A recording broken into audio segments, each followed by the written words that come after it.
마가복음 8장 28절에서 9장 1절.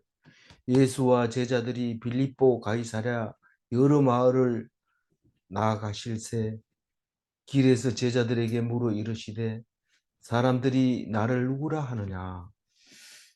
예수님은 이제 1년 보다 더 짧은 시간 남았습니다. 이제 십자가를 질 수 있는 시간이 다가오고 있는데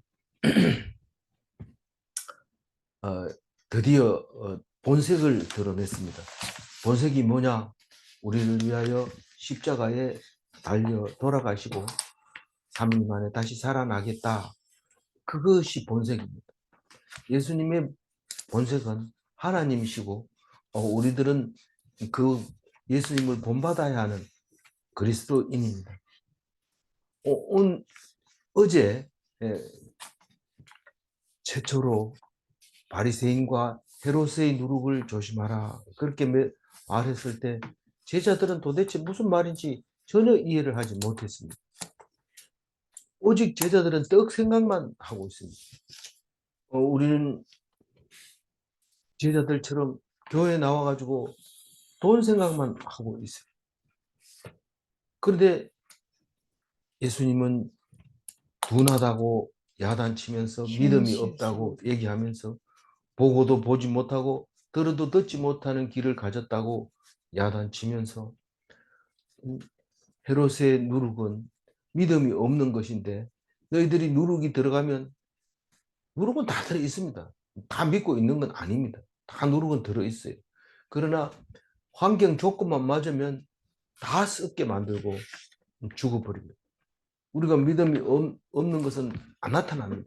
마치 없는 것 같아요. 이 방 안의 공기에 곰팡이가 없는 것 같지만 문을 닫아놓고 불을 꺼놓고 온도와 습도를 맞춰주면 순식간에 이 방 안이 곰팡이로 덮여버립니다. 우리가 예수 잘 믿는 사람은 절대로 하나님을 떠나지 않을 것 같지만 환경만 맞으면 자기도 모르게 그냥 하나님을 버리게 되는 것을 조심하라. 그 얘기를 하고 있습니다. 그러니까 바리새인과 헤롯은 곰팡이 덩어리, 눈에 보이는 곰팡이, 눈에 보이는 걸 조심하라. 안 보이는 거는 우리 속에 다 들어 있어서 안 보이지 다 있다. 그러니까 조심하지 않으면 똑같아진다. 바리새인하고 헤롯 당하고 똑같아진다. 그러면서 어, 그 베세다로 갑니다. 어디에서 그런 얘기를 했어요? 마가단, 그다음에 다른 이름 두 가지가 있죠. 막달라 또 갈릴리 남서쪽에 있는 그곳에서 그런 얘기를 하고 이제 베세다 갈릴리 북동쪽으로 이제 베세다로 가서 맹인을 고쳐주면서 이 맹인은 모른다고 하니까 안 보인다고 하니까 내가 보게 해주지만 너희들이 본다고 하니까 못 본다. 그 얘기를 하고 있는데 마가복음에서는 그렇게 자세하게 안 나와요. 너희들은 본다고 하지만 못 보는 것이 뭐 보고 맹인은 모른다고 하니까 내가 보게 하겠다. 그렇게 맹인 고치는 일을 합니다. 베세다에서 이제 가이사라 빌립보로 갑니다. 가이사라 빌립보가 이 빌립보 가이사라 이러기도 하고 가이사라 빌립보 이렇게 하기도 한데 전에는 가이사라 빌립보로 했는데 고쳐 적은 것 같아요. 그 갈릴리 북쪽에서 헬몬산 가는 중간에 있습니다. 중간에 있고 조금 더 가면 이제 그 다메섹이 나옵니다. 거리상으로 보면 헬몬산이 가이사라 빌립보가 더 가깝고 이 다메섹으로 따지면 가이사라 빌립보가 갈릴리에 더 가깝고 그렇게 그 정도의 거리입니다. 그 가이사라 빌립보가 도대체 어디냐면 뭐 가이사랴가 가이사의 그 빌립이라고 하는 그 황제의 를 위한 동네를 거기다 만들었는데 그 동네가 어떤 동네냐면 헬몬산에서 물이 땅 속으로 스며 들어가서 가이사랴 빌립보에서 물이 나옵니다. 이름이 다른 거였는데 로마 시대를 거치면서 이 이름을 지어주면서 거기다가 신전을 지어놨어요. 아주 커요. 그 옛날에 신전이 있었던 것을 그림으로 그려놓은 것이 있는데 그 땅에서는 물이 솟아서 올라옵니다. 그 헬몬산에서 땅속으로 들어갔던 물이 땅 밑에서 올라오고 지금 가보면은 그 유적이 돌로 이렇게 만들어져 있는데 그걸로 물이 다 흘러버려요. 그리고 있던 그 산 절벽 그 가운데 그 신전이 땅을 파고 만들었던 게 아직 상당수가 흔적이 있습니다. 이제 그런 곳이었는데 거기를 왜 갔겠어요? 사람이 많이 사니까 가는 거예요. 사람이 많이 제자들하고 같이 가면서 마을도 중간중간에 많이 있는데 거기를 중간중간 들려서 뭐 했겠어요? 복음을 전했겠죠. 그러면서 복음 전도하면서 사실 이 두로와 시돈하고 거리가 거의 비슷할 정도로 거리가 멀리 있어요. 가이사라 빌립보가 이 우리가 생각하기에는 잘 지도를 모르니까 그런데 그렇게 북쪽으로 멀리 올라가서 전도를 하고 이제 내려올 때 다른 성경에서는 물어봅니다. 그 갔다가 내려올 때 물어보는데 여기서는 그런 얘기는 안 하고 길에서 제자들에게 묻습니다. 예수님이 사람들이 나를 누구라 하느냐? 왜 이렇게 물어볼까요? 이제 본래의 본색을 드러내기 위해서 물어보는 거죠. 도대체 나에게 관심이 없을 때 물어봅니다. 딴 사람이 나를 어떻게 생각하냐 이렇게 물어보면서 그래야 뭐가 설명이 되죠. 다짜고짜로 말하면 누가 물어봤어 이러면 안 되잖아요. 그래서 물어봅니다. 28절 제자들이 여짜와 이르되 세례 요한이라 하고 더러는 엘리야 더러는 선지자 중에 하나라고 하나이다. 그 예수님이 막 그렇게 그 병든 자를 고치고 눈먼 자를 고치고 귀신 들린 자를 귀신 쫓아내고 이렇게 하니까 사람들이 세례 요한이 그렇게 하더니 죽였는데 이게 또 있네. 그러니까 세례 요한이 죽었다 살아났다고. 그 세례 요한은 죽은 거는 그 가짜고 이 진짜 세례 요한이 나타났다. 이렇게 말을 할 때가 있었다는 거예요. 특히 이 헤롯 대왕의 생각은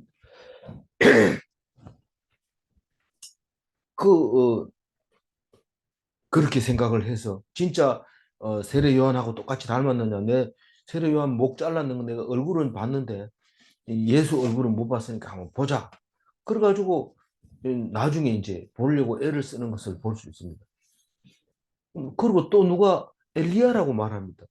엘리야는 반드시 온다고 우리가 기다리고 있는데 그 구약 성경의 마지막 성경 말라기에 보면 나옵니다. 말라기야 4장 5절 한번 읽어볼까요? 여호와의 크고 두려운 날이 이르기 전에 내가 선지자 엘리야를 너희에게 보내리라. 그게 엘리야는 죽었을까요? 안 죽었을까요? 말라기를 보면 안 죽었어요. 아직 살아 있어요. 그래서 엘리야가 보내면 엘리야는 하늘나라로 올라갔죠. 예. 불병거타고 올라갔어요. 그러니까 보내리라 이 말은 하늘에서 내려오리라 이 말입니다. 근데 그 날이 언제냐면 크고 두려운 날에 이르기 전에 이 말인데 이르기 전에 엘리야를 보내면 이르렀을 때는 어떻게 됩니까? 심판. 그 크고 두려운 날이 뭐냐 하면 구세주를 보내기 전에 구세주를 보내면 심판이 일어날 거고 심판이 일어나면 멸망할 사람은 멸망시키고 구원할 사람은 구원하는 그 날을 말하는데 예수님 보내기 전에 이겁니다. 근데 왜 옛날부터 예수라고 딱 정해가지고 말 안 하고 구세주라고 얘기하고 또 크고 두려운 날 그날은 온다 그러고 이렇게 얘기합니까? 이렇게 말할 때 우리는 언제 보낼지 어디에서 나타날지 어떤 모습으로 나타날지 모르도록 하는 것이 그게 비밀이고 그게 큰일이지. 만약에 다 알면은 성경 나올 일도 없잖아요. 그래서 우리는 이렇게 어렵게 써놨는데 뭐 네 이름이 왜 전중함이냐 이래서 우리 할아버지가 한문을 잘 아는데 우리 삼형제를 백수를 똑같은 거 쓰고 또 그리고 뭐 부수도 같은 부수를 쓰고 이러다 보니까 그 중에서 함자가 그래서 그렇게 썼다. 내가 이제 어떤 사람한테 그렇게 했더니 뭐 한문 공부를 많이 하면 어렵게 써야 되냐 이렇게 묻더라고요. 그래서 저는 대답 못하고 얼굴 빨개져 있었는데 어쨌든 우리는 모르는 것이 예, 이 모르는 것으로 예수님은 모르는 거예요. 그래서 누군지 모릅니다. 그러나 어쨌든 그날 이전에 엘리야를 보내서 그날이 올 거라는 것을 미리 말하고 있다는 거죠. 그래서 계속 엘리야를 기다린 겁니다. 그날이 어떻게 될지 모르지만 하여튼 엘리야가 오면 물어보면 된다. 그랬는데 엘리야가 왔어요, 안 왔어요? 왔어요. 왔어요. 누굽니까? 세례 세례 요한. 요한이. 근데 사람들은 그걸 모르니까 임의대로 그냥 죽여버린 거예요. 그리고 또 누구라고 하냐면 선지자라고 얘기한다. 그래서 유대인들은 지금 그 예수님을 믿지 않아요. 그래서 아직도 예수님 같은 그 선지자, 다시 말해서 예수님 같은 구세주가 올 거로 기대하고 있습니다. 그런데 예수를 믿는 사람들은 마지막 선지자가 세례 요한이다. 그렇게 얘기합니다. 세례 요한이 이 예수님 오실 것을 선포한 제일 마지막 선지자다. 그래서 예수님이 오셨다.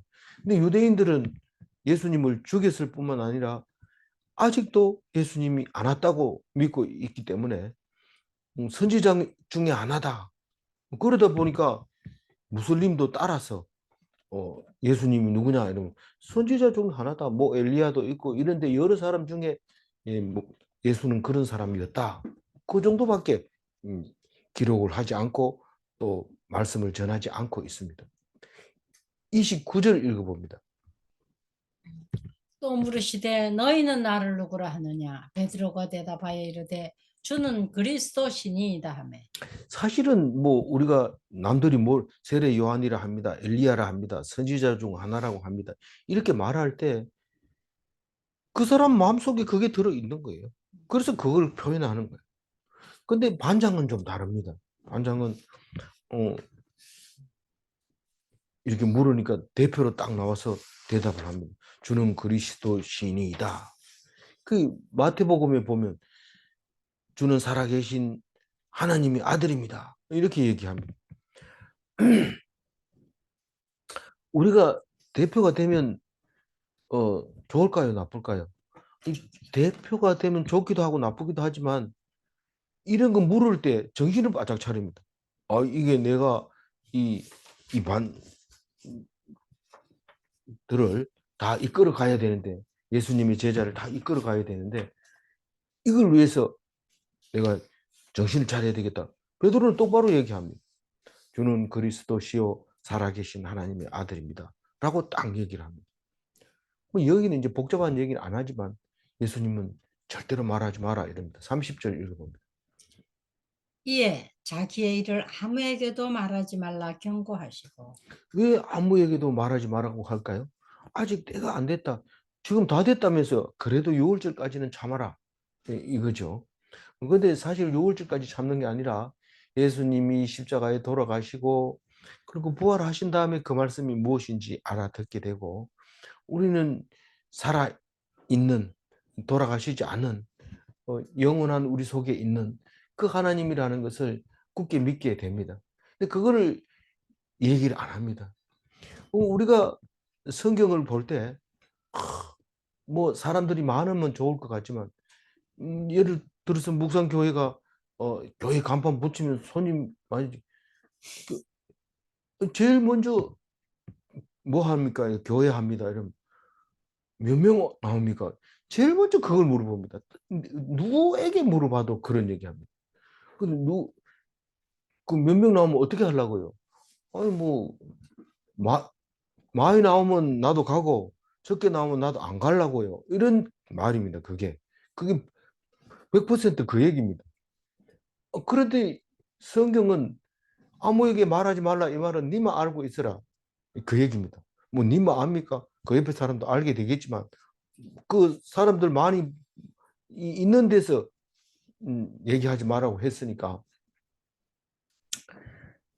많이 모이면은 몇 장거리 못 갑니다. 그리고 뭐 제가 뭐 그런 거 없습니다. 그래서 교회는 사모님 하나면 된다. 이래가지고 둘이 지금 몇 년 합니까?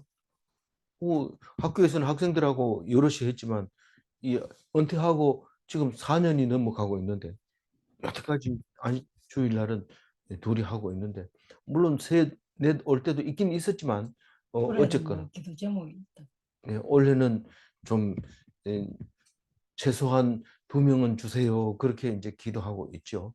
그래서 주실 거로 믿습니다. 우리는 믿는 대로 다 되는 것을 우리가 경험해 왔으니까. 그게 간절하면 들어줄 거고 간절하지 않으면 안 들어줄 겁니다.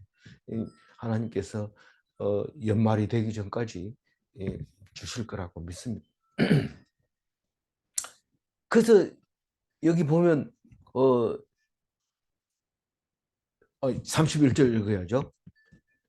인자가 많은 고난을 받고 장로들과 제사장들과 서기관들에게 버림받아 죽임을 당하고 사흘 만에 살아나야 할 것을 비로소 그들에게 가르치시되. 그러니까 이게 31절 이야기는 사실 복잡한 얘기가 엄청 많이 들어 있어요. 들어 있는데 우리는 그냥 그거 가지고 너무 목을 맬 수는 없는 거지만 이제 본색이 드러났는데 본색이 딴 게 아니고 인자의 본색이죠. 인자는 많은 고난을 받아요. 야, 이제 목사가 교회 개척을 했으니 많은 교인들이 오면 대접받겠네. 그리고 우리도 가야 되겠네. 이런 게 아니라 뭐 하는지 마는지 모르겠어. 뭐 하는지 몰라. 문 닫아놓고 뭐 둘이 뭐 있는데 모르겠어요.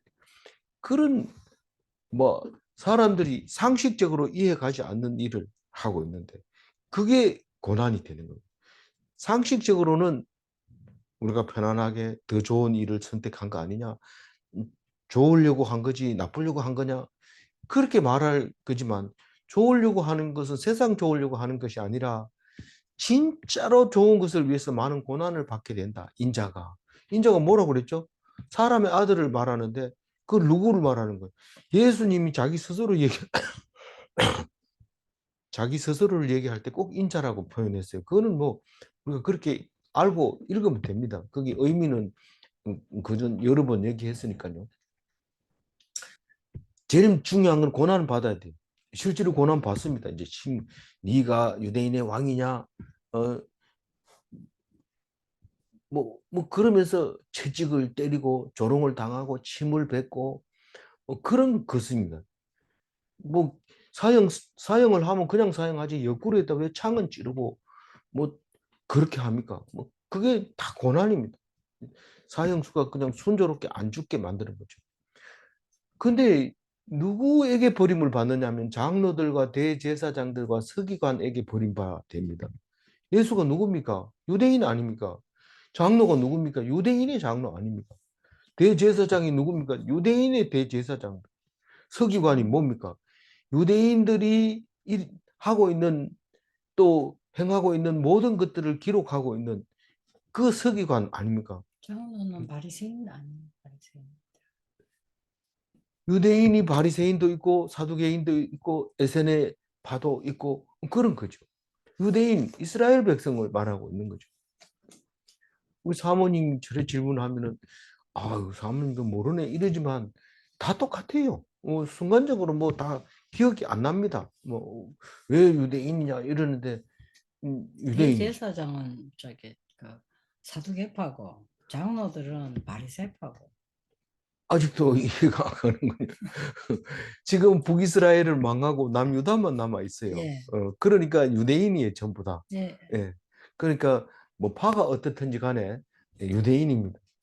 유대인에 의해서 버림받음. 다시 말해서 동족에게 배척을 당한다. 동족에게 배척을 당한다. 그 말입니다. 버림받아요. 이 말은. 아니 장로들과 대제사장들과 서기관은 유대인의 종교 지도자를 말하는 거예요. 예. 그리고 죽임을 당한다. 이 말은 버림받아서 죽임을 당한다는 얘기는 유대인이 죽이지는 않는다는 거예요. 누가 죽여요? 이방인인 빌라도가 죽입니다. 언제 죽여요? 금요일 날, 유월절 양 잡는 날에 죽입니다. 그리고 사흘 만에 살아나야 한다. 사흘 만에 살아나면 무슨 날이 돼요? 그게 주일날 돼요. 주일날. 그래서 이제 부활절이 이제 다음 달 되면은 부활주일이 되는데, 다음 달이 아니고 이달 31일이 부활주일. 이달 31일이 부활주일인데 아마 저희들은 부활절을 함께 하지 못할 것 같아요. 계획이 잡혀 있어가지고 어,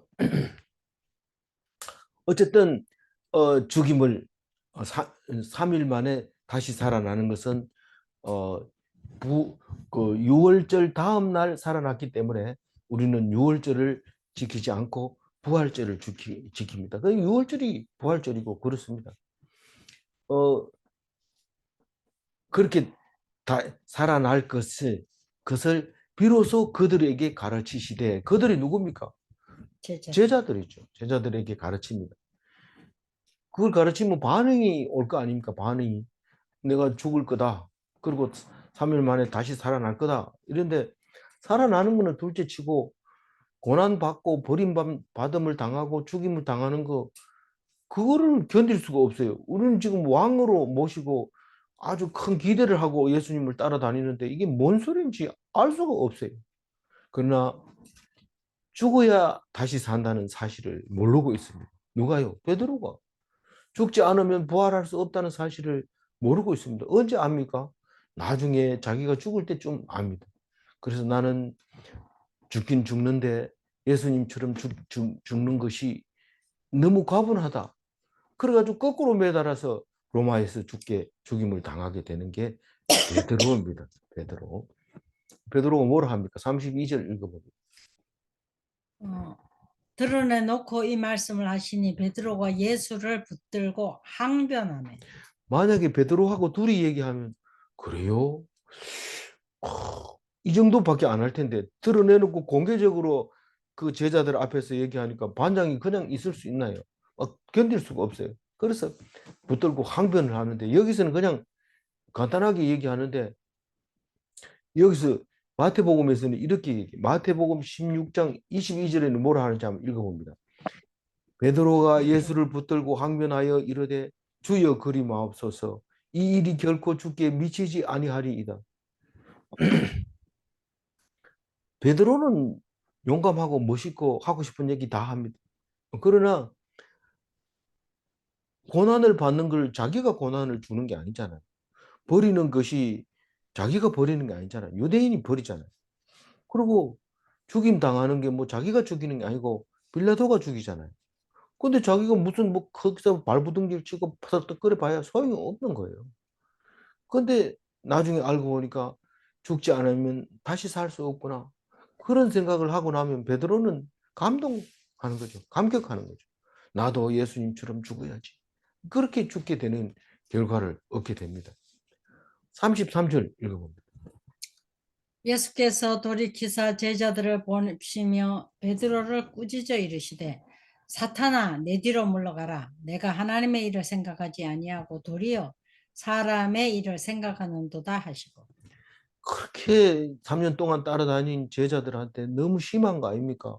사탄이 뭡니까? 말 조심하세요. 말 어떻게 그래 합니까? 이렇게 되들 텐데. 그래 하면 예수님의 말씀을 못 따라듣는 사람들이죠. 뭔 말입니까? 사탄아 물러가라. 이 말은 사람의 일을 생각하는 사람은 다 사탄이에요. 우리는 뭐 딴 사람 보고 사탄이라 하면서 자기는 계속 돈 얘기하고, 그런데 그게 사탄이에요. 세상 얘기를 하고 하나님을 보지 못하면 그게 사탄인데, 뭐 어떤 데는 누룩이라 했다가 사탄이라 했다가 귀신이라 했다가 뭐 악령이라고 하기도 하고 막 그렇게 말하는데, 그게 세상 일을 생각하니까 귀신 들리는 거고, 세상 일을 생각하니까 음, 외식하게 되는 거고, 아는 체 하는 거고, 그런 거죠. 그러니까 뒤로 물러가라 이 말은 내 앞길을 막지 마라, 내가 가는 길을 방해하지 마라, 그 말이죠. 내가 지금 하나님의 길을 가려고 하는데 너는 오히려 도와주진 않는 방해를 하는구나. 우리 가까이 있는 사람이 자기가 갈 일을 도와주고 이러기를 기대하고 같이 살지만 사실 일이 딱 터지면 없는 게 훨씬 나을 때가 있어요. 방해하거든. 그러니까 그렇게 되는 거지 이러면서 막 따지고 이럴 때 힘들어지죠. 어려워집니다. 베드로가 수제자지만 예수님이 뭘 하려고 딱 하는 순간 벌써 사탄이 돼서 공격하는 것을 볼 수 있습니다. 근데 제자는 어떻게 해야 됩니까? 예수님을 따라야 되죠. 예수님 죽으면 같이 죽고 예수님 살면 같이 살고, 그러니까 우리가 예수 믿는 그거죠. 34절 읽어봅니다. 뭐, 무리와 제자들을 불러 이르시되 누구든지 나를 따라오려거든 자기를 부인하고 자기 십자가를 지고 나를 따를 것이니라. 예, 그러니까 어, 자기를 부인하라 이 말입니다. 뭐라 그러면 내가 했는데, 이거는 내가 했는데, 음, 그렇게 얘기합니다. 사실은 내가 한 건 하나도 없어요. 나를 사용할 경우는 있어요. 하나님이 나를 그 일을 하는데 나를 조금은 사용했는데, 요 정도까지 얘기하는 것은 엄청 열심히 한 겁니다. 그래서 네가 했다 이러면 이렇게 얘기합니다. 네가 그런 걸 해서 이러면 어, 아닙니다. 하나님이 하셨습니다. 이렇게 얘기합니다. 하나님이 저를 사용했는가 봐요. 그러든지 하나님이 하셨는데 저는 그냥 시킨 대로 했을 뿐입니다. 이렇게 얘기하면 그게 자기를 부인한 겁니다. 자기 십자가를 지고 내가 할 일을 했을 때 자기 십자가를 지는 거지, 눈치만 살살 보고 어떻게 하든지 안 하고 어떻게 하는 방법이 없을까 그런 생각을 하는 사람이 있는데가 아니고 내가 그렇죠. 다 그렇죠. 누구든지 그렇다는 거예요. 그런데 그렇게 하지 말고 예수님이 가는 길을 따라가라. 다시 말해서 바른 말을 하고 죽을 각오를 하고 얻어맞고 죽임을 당해라. 그 얘기하고 있습니다. 자기 십자가를 지라 이 말은. 그럴 사람 있어요? 그럴 사람이 있어요? 없어요. 그렇지만 예수님은 지금 그렇게 하라고 얘기해요. 35절 읽어. 누구든지 자기 목숨을 구원하고자 하면 잃을 것이요 누구든지 나와 복음을 위하여 자기 목숨을 잃으면 구원하리라. 자꾸 이 35절 읽을 때마다 그 이순신 장군이 한 말이네. 이런데 그거하고는 완전히 달라요.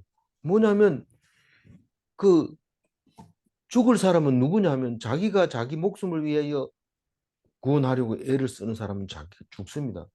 아무리 해도 내가 살려고 이 생각 저 생각 막 한다 하더라도 결국은 죽는다는 겁니다. 그런데 구원을 얻는 자는 죽음을 이기는 자를 말하는 건데, 누가 죽음을 이길 수 있나 하면 주님과 함께 해야 되고 복음을 위해서 죽도록 복음을 위해 살아야 됩니다. 그러다가 맞아 죽습니다. 죽임을 당합니다. 그러니까 예수 전하지 말라는데 왜 전해? 이거 죽이면, 그러면 그렇게 죽은 사람은 다시 살아납니다. 다시 살아나. 그래서 우리가 우리 마음대로 못 합니다. 우리는 지금 옛날보다가 성경을 훨씬 많이 압니다. 무슨 말이냐면 일제시대 때만 하더라도 예수 믿다가 죽은 사람이 많습니다. 많이 죽였습니다. 그랬을 때 신사참배 안 한다고 죽였는데 그 사람들은 천국 가면 다 구별이 돼서 상 받고 어, 천국에 살게 해 주십니다. 근데 우리는 훨씬 많이 아는데도 불구하고 죽임을 당하지 않습니다. 왜 그럴까요? 하나님이 하시는 거지 우리가 하는 거 아닙니다. 우리 이제 많이 아니까 구원 받겠지. 그게 아닙니다. 그 사람들은 구원 받을 수 있는 충분한 조건을 만들어 줬어요, 하나님. 근데 성경이 왜 모르고 죽었다고 생각합니까? 그렇게 말할 수 있지만 이 성경은요, 65년도, 66년도 이때 지금 우리가 개역 한글이라고 하는 그것이 초안이 나왔던 거죠.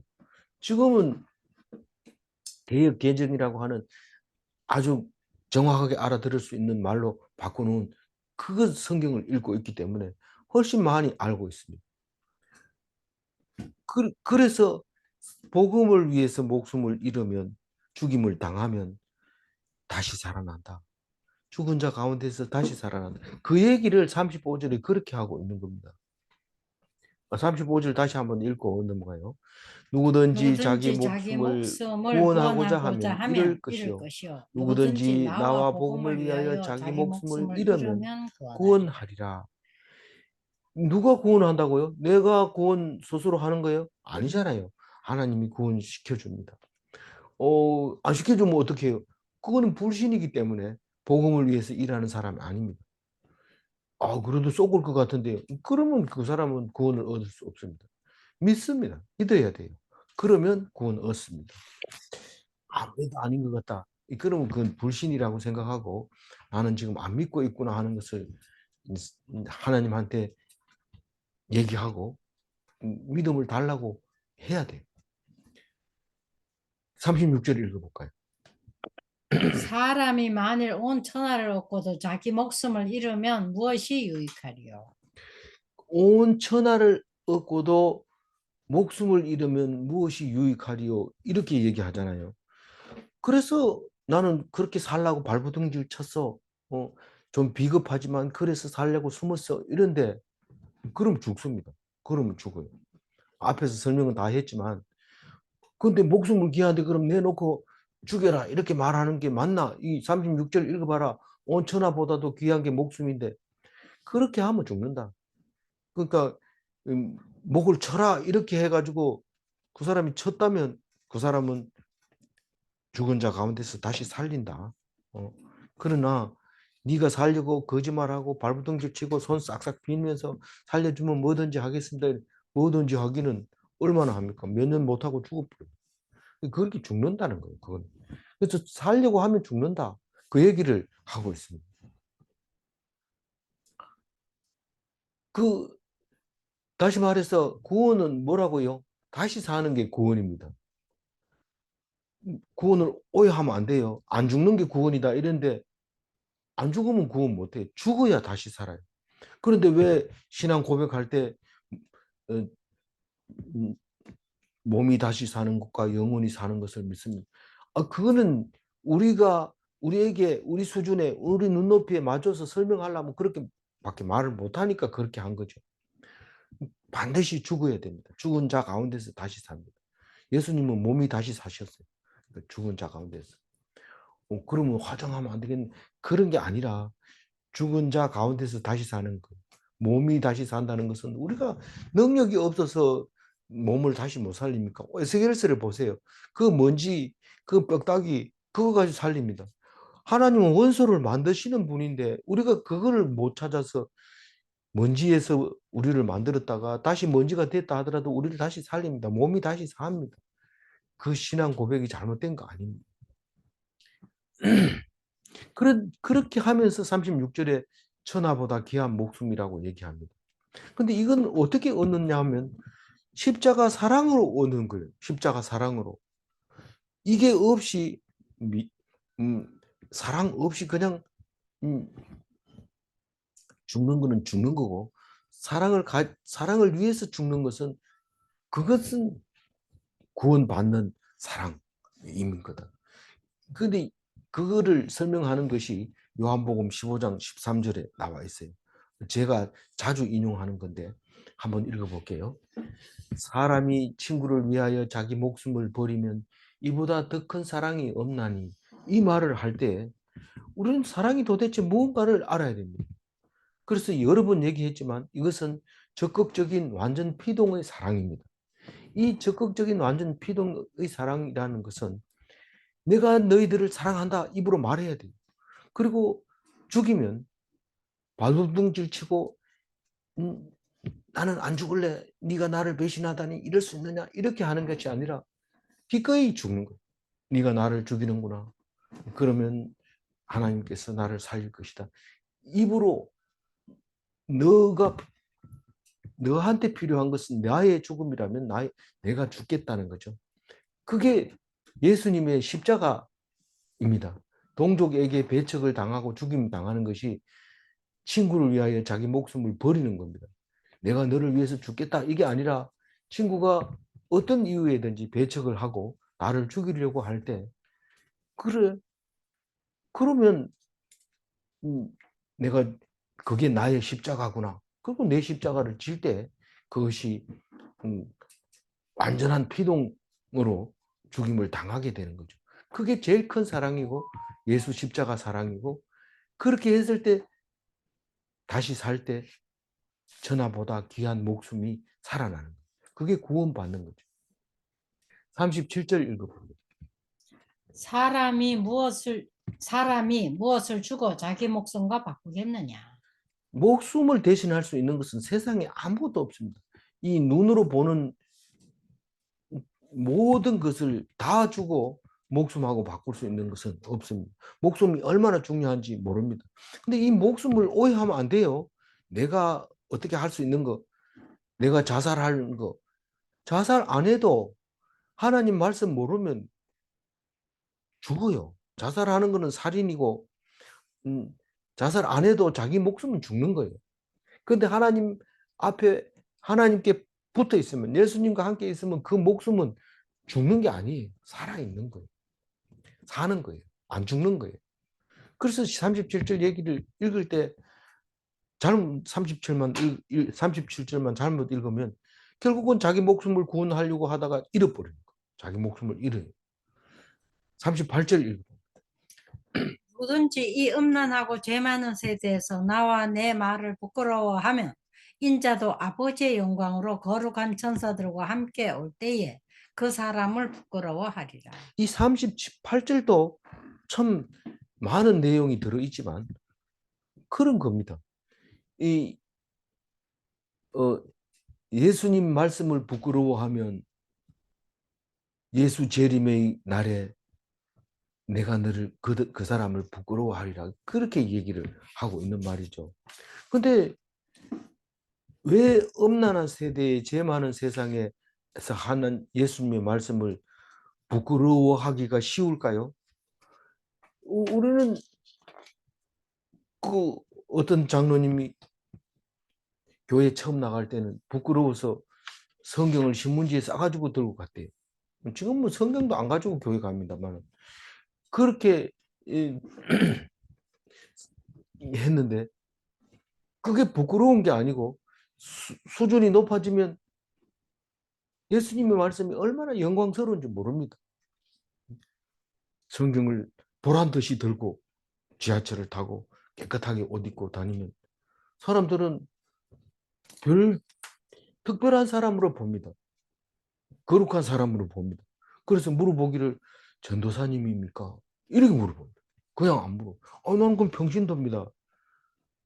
그럼 부끄러워질 수 있는데 그게 아니고 벌써 이미 전도사, 목사, 교사가 돼버린 겁니다. 그렇게 부끄러워하지 않은, 똑같아요. 선지자가 된 거예요. 그래서 선지자상을 받을 수 있는 거죠. 어디에서? 죄 많은 세상에서. 죄가 많다 이래가지고 뭐 살인 나고 뭐 피 흘리고 소리 지르고 이런 그곳에서 예수님을 영광스럽게 생각하는 것이 아니라 예수님을 알면서도 예수님 앞에 안 가는 게 죄 많은 세상이죠. 죄가 죄를 지어서 우리 세상에서 말하는 죄를 지어서 죄 많은 세상이 아니라 하나님을 가까이 하지 않은 이 세상에서 하나님의 말씀을 부끄러워하지 아니하면 그날에 내가 너를 귀하게 여기리라, 영광스럽게 여기리라, 거룩하게 하리라, 천사들과 함께 올 때 그 얘기를 하고 있는 것이 38절 얘기입니다. 우리는 하나님의 말씀을 어떻게 생각해요? 거룩하게 생각해야 되고 영광스럽게 생각해야 되고 기쁘게 생각해야 되고 감사하게 생각하고, 너무 속으로 이렇게 귀한 말씀을 내가 못 듣다니 그렇게 생각을 해야 돼요.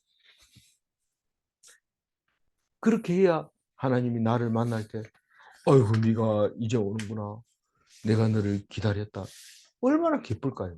그날이 언제예요? 예수님이 오신다. 언제 오는데요? 비밀이. 마지막 9장 1절 읽어봅니다. 또 그들에게 이르시되 내가 진실로 너희에게 이르노니 여기 서 있는 사람 중에는 죽기 전에 하나님의 나라가 권능으로 임하는 것을 볼 자들도 있느니라 하시니라.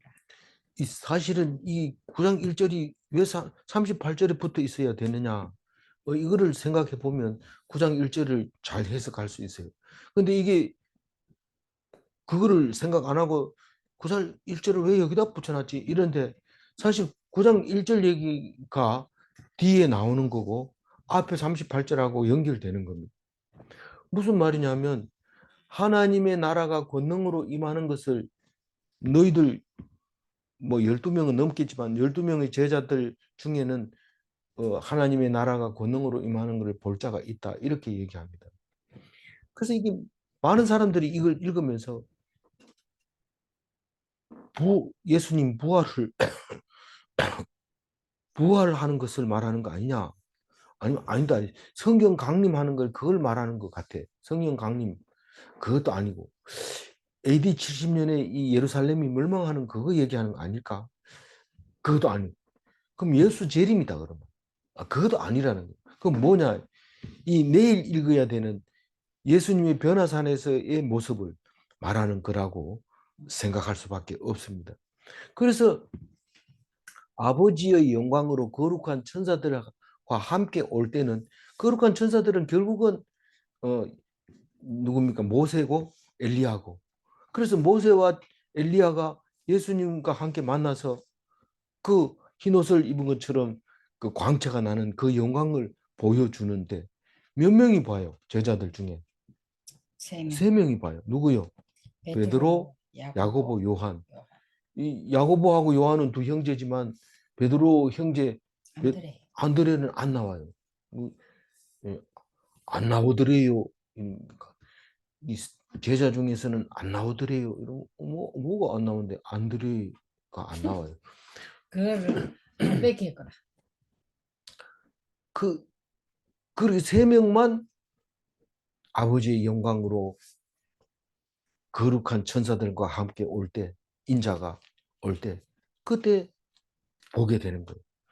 하나님의 나라가 권능으로 임하는 것인데 그것을 볼 자가 있다. 그 얘기를 하고 있습니다.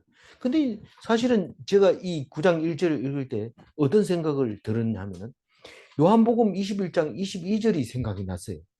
그거 한번 읽어볼까요?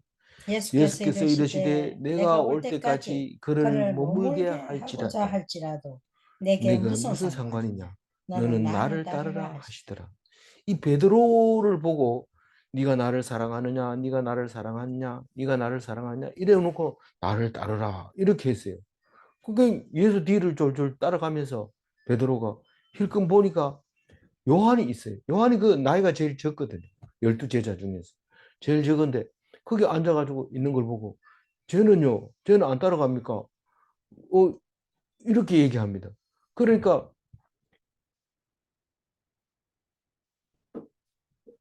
이 얘기를 왜 했는지 사실은 우리도 몰라요. 이 요한복음 제일 마지막에 부활하신 예수님이 말하고 있는 거거든요.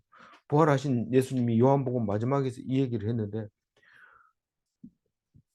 왜 이 얘기를 했는지 이 성경이기 때문에 아직까지 잘 안 풀립니다. 안 풀리지만 어쨌든 세례 요한이 예수님이 올 때까지 살아 있었느냐 그 얘기를 지금 하려면 수업 엄청 많이 할 수 있어요. 그러나 그게 옳다는 게 아니라 생각나는 걸 지금 말할 수 있는데 그 얘기는 하는 얘기 할 시간이 아니니까 안 하고 베드로 보고 니는 딴 사람이 어떻게 죽든지 간에 니는 나를 따라와라. 네 십자가만 지고 나를 따라와라. 그 얘기를 하고 있는 겁니다. 우리에게 하는 말이죠. 우리에게 하는 말이에요. 왜 저 사람은 예수님을 보고 나는 못 보게 합니까? 뭡니까? 이렇게 할 때 그렇게 하지 말고 네 십자가는 내가 준다. 그것만 지고 따라와라. 우리는 딴 사람 보지 마시기 바랍니다. 오늘 딴 사람 보면 안 돼요. 오직 하나님 예수님만 보고 따라가라. 그 얘기를 9장 1절 읽으면서 생각이 났는데 우리는 성경은 그렇게 생각나게 해주시는 게 성경이다 하는 것을 말씀하시는 것을 보면서 감사했습니다. 38절 읽고 마무리할게요. 누구든지 이 엄난하고 죄 많은 세대에서 나와 내 말을 부끄러워하면 인자도 아버지의 영광으로 거룩한 천사들과 함께 올 때에 그 사람을 부끄러워하리라. 그 예수 십자가 사형은 우리를 위해서 당한 겁니다. 십자가 형틀은 우리 구원의 상징입니다. 그래서 십자가를 자주 사용하죠. 목걸이가. 지금이 음란하고 죄 많은 세대인가? 뭐 음란해요? 이런데 하나님을 안 믿고 돈을 사랑하고 하나님을 안 믿고 사람들을 모이는 걸 좋아하고 하나님을 안 믿고 떼거리로 힘쓰는 것을 좋아할 때 그때 음란한 거. 그게 음란한 거예요. 그리고 지금은 그런 시대입니다. 문제 2번. 예수 십자가를 아는 것이 영광인가? 얼굴에 광채가 나야 되는 줄 알지만 예수 십자가를 아는 것이 그게 영광이라는 사실을 기억해야 할 것입니다. 기도하겠습니다. 하나님, 예수님의 말씀이 예수님을 아는 것이 우리에게 영광이고 거룩한 것인데 우리는 그것을 부끄러워할 때가 있습니다. 하나님, 그날 부끄러움을 당하지 않기 위해서 말씀에 기뻐하고 말씀에 감사하고 말씀의 영광을 돌려드리며 늘 기도하는 그리스도인이 되게 하여 주옵소서. 우리의 시간은 아무것도 아닙니다. 왜냐하면 천국에 가면 그 시간은 없기 때문입니다. 우리는 시간이 없다는 뜻은 영원하다는 뜻입니다. 아버지 하나님, 영원한 천국에 가기 전에 하나님 말씀 붙들고 놓지 않도록 도와주옵소서. 감사하고 우리 주 예수 그리스도 이름으로 기도 올리옵나이다. 아멘.